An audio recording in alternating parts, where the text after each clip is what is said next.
Hi everyone, how's everyone doing here today? Thank you for watching. And today I recently wanted to talk about how elections do matter, that your vote counts, that elections do have consequences, but they also have benefits, when everyone really gets in and votes. This is something I've talked about before.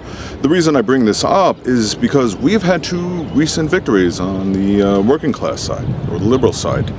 The first one, as some of you may have already heard from, was in Wisconsin, where the liberal judge, Janet Poteskowitz, pardon me if I'm mispronouncing her name, she won for the Wisconsin Supreme Court.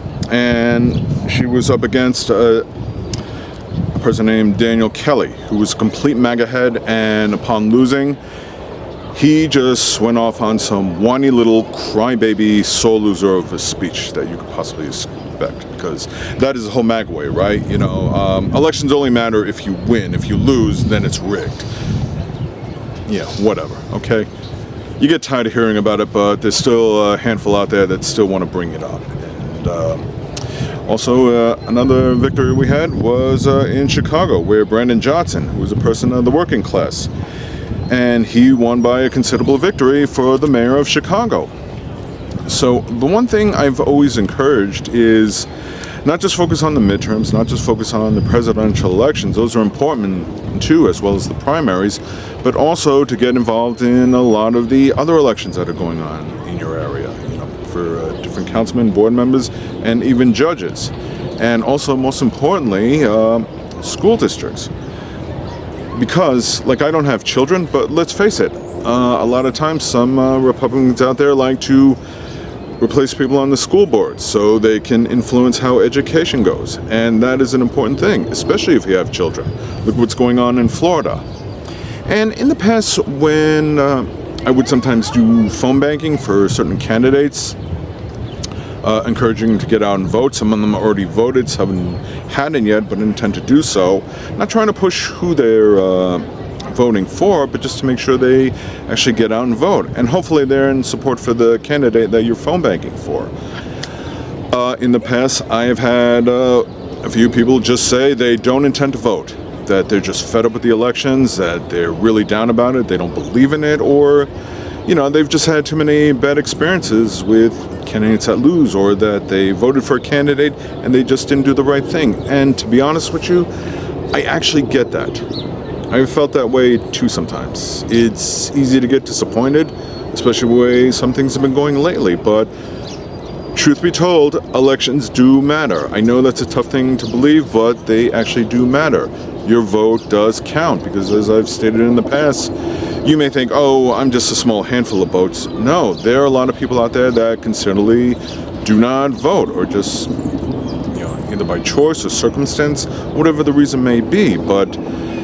And I know in some areas where there's a lot of voter suppression going on, with different laws being passed, that makes voting more difficult, where you have lengthy lines, or one state had this stupid law where it's illegal to give water persons for somebody who's been waiting. Why? I don't know. Well, that's lawmakers trying to make it difficult, because the less people that vote, it's easier for them to win. And you mostly see that on the right, on the Republican side, and you should ask yourself why. So that's why I just keep saying, just don't get involved don't vote every 4 years or every 2 years during just the midterms and the presidential elections. It's good to get involved in as many elections as you can. And I gotta admit, it's difficult sometimes to keep track of everything that's going on, depending on what state or what county or district you live in. It can be difficult sometimes, because there's a lot of names to choose from, and sometimes you have to do a little research. I'm guilty of that too sometimes. Or sometimes I'll just vote by a certain party, because historically the opposing party has never done the right thing. So again, I'm not telling you who you should vote for. I'm just saying try and get more involved in elections as they come along, because these small victories in between, they do matter. And the more people that vote, that can make a difference. The younger voters made a huge difference during the midterms, where a lot of people on the right and on Fox were talking about the red wave that was going to come and change and do away with the whole democratic process. Well, how did that turn out for them? Okay, quite the opposite. The youth voters showed up and totally stomped out that entire red wave, dead in its tracks. So, past music and stuff. Anyway, like I said, get more involved, try and make sure you're registered if you haven't registered already, and try and make the time to vote if you can, no matter what the elections that are coming up sometimes. The choice is eventually up to you, but the more people that get involved, the more we can make a difference, and not just in Congress, but in the smaller representatives, in the places that we live in, and it does make a difference in the long run. And you know, not to sound pessimistic or not to make it seem like an uphill battle, because sometimes that's what it feels like, but it is an ongoing thing.